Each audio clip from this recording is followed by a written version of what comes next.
আসসালামু আলাইকুম সুপ্রিয় দর্শক ও শ্রোতাবৃন্দ। আশা করি আপনারা সবাই ভালো আছেন। আমিও ভালো আছি আলহামদুলিল্লাহ। আমি আজ এই প্রখর রোদের মধ্যে এখানে আসতে হয়েছে, যেহেতু বৃষ্টির দিন। আমার গরুর খাদ্য প্রায় পরিসমাপ্ত হতে চলেছে, যার জন্য আমাকে এখানে আজ আসতে হয়েছে। তো আজ আমি আপনাদের সামনে যে প্রতিবেদন নিয়ে এসেছি সেটা হলো গাছ সম্বন্ধীয়। এই যে গাছ আপনারা দেখতে পাচ্ছেন, এই গাছ বা এই যে জমি, এই গাছের জমিটা আমাদের নিজস্ব জমি। এটা আমাদের বাড়ি থেকে প্রায় 2.5 কিলোমিটার দূরে অবস্থিত। এই জমিতে আসা বা এখান থেকে গাছ নিয়ে যাওয়া প্রচণ্ড একটা পরিশ্রমের কাজ, এবং প্রচণ্ড একটা অনেক যুদ্ধ করতে হয়। রাস্তাঘাটের সুবিধা তেমন নেই। এই পাশাপাশি গাড়ির রাস্তা আছে, কিন্তু এখন পর্যন্ত কোনো রাস্তা নেই। প্রায় 0.5 কিলোমিটার জায়গা পায়ে হেঁটে চলে আসতে হয়। করার কিছু নেই, যেহেতু নিজস্ব জমি, কোনো বাধা বিপত্তি কিছু আসার সম্ভাবনা নেই। যার জন্য আমি এই জমিতে গাছ লাগাতে এই বছর আমি উদ্যত হয়েছি। মূল কথা হলো, এই যে গাছ যেটা আপনারা দেখতে পাচ্ছেন, এই গাছটার নাম আমাদের আঞ্চলিক ভাষায় ঠাটু, আবার কেউ কেউ বলে ঠাঠুয়া।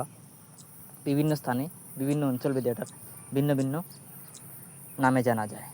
আসলে আমার বাসায় এটা হলো গ্রিন গ্রাস। আসলে ঘাসটা খুবই কোমল, সফট। আপনারা দেখতে পাচ্ছেন, এই যে এর যে পাতাগুলো কিন্তু হাঁস কুচি কুচি করে কেটে দিলে হাঁসও কিন্তু খুব ভালোভাবে খেয়ে নেয়। খুবই সফট, পাতার মধ্যে ধার নেই, একদম সফট, কোমল কোমল, এবং খুবই ভালো হয়েছে। এই যে গাছের ডগা যেগুলো খুবই ভালো, বড় বড় ডগা হয়েছে।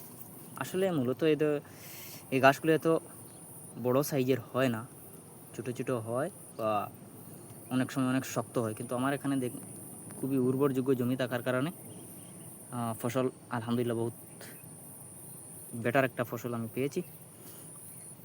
তো যাই হয়েছে আলহামদুলিল্লাহ। এখন পর্যন্ত আমি জাস্ট একবার সার প্রয়োগ করেছিলাম, এখন পর্যন্ত আর সার প্রয়োগ করিনি। তাও যা করেছি তা হালকা পরিমাণে করেছি। তারপরে যা হয়েছে আলহামদুলিল্লাহ। এতে হলো আমি আপনাদেরকে যা দেখাই, যা কিছু ভিডিও করি না কেন, যা কিছু আমি প্রতিবেদন প্রস্তুত করি, সবই একদম যাকে বলে বাস্তব সত্য। এখানে কোনো এডিটিং কোনো কিছু নেই। যা আমার কাছে আছে, আমার এই বাস্তব উপস্থাপনগুলো আপনাদের সামনে আমি তুলে ধরার চেষ্টা করি। জানি না ভিডিওগুলো আপনাদের কেমন লাগে। যদি এই গাছ সম্বন্ধীয় বা গাছ চাষ সম্বন্ধে এখানে দীর্ঘ প্রসেস আছে। এই যে গাছ আপনারা দেখতে পাচ্ছেন, প্রায় আড়াই মাসের প্রতিফল। এখানে 2.5 মাস আগে আমি গাছ লাগিয়েছিলাম। তারপর 1-2 দিন এসে আমি সার প্রয়োগ করি। কখনো কখনো এসে আগাছাগুলো পরিষ্কার করার চেষ্টা করেছিলাম। এই ধরনের বিভিন্ন ধরনের প্রখর রোদের মাঝে বিভিন্ন কাজ করতে হয়। সময় পেলে এখানে মাঝে মাঝে আসতাম। তো এখন আলহামদুলিল্লাহ, কিছুদিন আগে এখানে ফ্লাডও হয়েছিল। এই ফ্লাড আসার ফলে আমার গাছের জমিতে আলহামদুলিল্লাহ অনেক ভালো গাছ হয়েছে। এখানে জমি আছে যাকে আমরা বলি 2 বিঘে। এক লটে 2 বিঘে জমি আছে। আপনারা দেখতে পাচ্ছেন, এই যে গড় দেখা যাচ্ছে, এই গড়ের সামান্য ওই পাশে হচ্ছে আমার জমির শেষ কর্নার। এটা মূলত হয়েছে আমার নিজের ব্যবহারের জন্য। আর অনেক কষ্ট করে এই গাছটা আমি লাগিয়েছি, শুধু একটাই উদ্দেশ্য, যে আমার ফার্মটাকে আমি আরও এক্সটেন্ড করব, আরও ব্রডকাস্ট করব।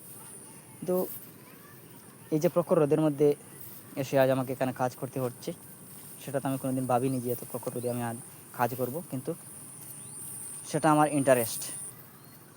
রোদ কেন, এখন যদি বৃষ্টিও আসে তাহলে আমি আমার কাজ চালিয়ে যাবই যাব। আমাকে কেউ বাধা দিতে পারবে না, আর বাধা দিলে আমি শুনবও না, কারণ আমি আমার কাজ নিয়ে ব্যস্ত। আমি যত পরিশ্রম করব তত পরিশ্রমের ফল আমি উপভোগ করব। তো পরিশ্রম যদি না করি ভাই, সফলতা কোথা থেকে আসবে? একটা কথা আছে, একজন মহাপুরুষের একটা বাণী আমি দেখেছিলাম, যে the difficult roads always leads to a better destination. The difficult roads always leads to a better destination. সাকসেসের শিখরে পৌঁছতে হলে, ভালো গন্তব্যস্থলে পৌঁছতে হলে রাস্তাটা সর্বদা কঠিনই হয়। সেটা আমি জানি, যার জন্য আমি এই কঠিন রাস্তায় চলা শুরু করে দিয়েছি। আপনাদের কাছে একটা মেসেজ, যদি আপনাদের নিজস্ব জমি থাকে আর ফার্ম করার জন্য আপনার ইন্টারেস্ট থাকে, আপনি আগ্রহী হন, ভাই বসে থাকবেন না। 2টা ছাগল দিয়ে হোক, 1টা গরু দিয়ে হোক, আপনি শুরু করুন। দেখবেন আপনার শেখাও হয়ে যাবে এবং ধীরে ধীরে আপনার ফার্মের উন্নতি হবে। আমার এই যে যতটুকু জমিতে আমি গাছ লাগিয়েছি, এই বছরে এখানে আছে অলমোস্ট 2 বিঘে। ওখানে পার্শ্ববর্তী আরেকটা জমি আছে, আপনারা দেখতে পাচ্ছেন ওই যে বাড়ির নিচে, ওই বাড়ির নিচে আমার আরও 1 বিঘা আছে। এবং আমার নিজের বাড়ির পার্শ্ববর্তী আরও অলমোস্ট 1 বিঘা হবে। তো যথেষ্ট গাছ আছে। এই গাছ থাকার জন্য আমি এই বছর নতুন আরেকটি শেড নির্মাণ করেছি আমার ফার্মটাকে আরও এক্সটেন্ড করার জন্য। কারণ গরুর প্রধান খাদ্য হচ্ছে খড় এবং কাঁচা ঘাস। কাঁচা ঘাস হচ্ছে সবথেকে ভালো। যদি আপনার প্রযোজ্য কাঁচা ঘাস আপনি গরুকে খাবার দিতে পারেন তাহলে তো বেশ ভালো। আপনার অনেক মেডিসিন খরচ বা অনেক দানাদার খাবারের খরচ থেকে আপনি বাঁচবেন। আপনাদেরকে আসলে আমি তেমন সুন্দরভাবে ভিডিও ধারণ করতে পারিনি, এই যে যার জন্য আপনাকে যতটুকু সম্ভব আমি দেখাচ্ছি। এই যে দেখুন আপনারা, প্রচুর গাছ আছে ভাই। এতটুকু গাছ যদি থাকে আপনি নিঃসন্দেহে খামার শুরু করুন, এতে আপনার কোনো দ্বিধাবোধ কিছু নেই। এই যে গাছটা আমি দেখালাম আপনাদেরকে, এই গাছটার বীজ অনেক দূর থেকে আমরা 2 বন্ধু অনেক কষ্ট করে বহন করে এনে অনেক পরিশ্রম করেছি। পরিশ্রমের ফল আজ আমরা ভোগ করতেছি। আপনারা পরিশ্রম করুন, মেহনত করুন, ঘরে বসে থাকবেন না। বিশেষ করে যুব সমাজ, আপনাদের কাছে হাত জোড় করে বিনীত অনুরোধ ভাই, আপনার কাছে যা আছে যতটুকু আছে আপনি সেটা নিয়ে শুরু করুন। আজই শুরু করুন, এখনই শুরু করুন। বসে থাকবেন না প্লিজ, বসে থাকবেন না। যুব সমাজ বিভিন্ন সমস্যার সম্মুখীন হবেন। আর এই বয়সে দেখুন সবচেয়ে গুরুত্বপূর্ণ বিষয় সেটা হচ্ছে টাকা। আপনার যদি টাকা থাকে আপনি এই সমাজের সবথেকে ভালো সম্মানী ব্যক্তি। আপনার যদি টাকা না থাকে, আপনি যত বড় লোকের ছেলে হন না কেন, আপনাকে মানুষ নিন্দার চোখে দেখবেই।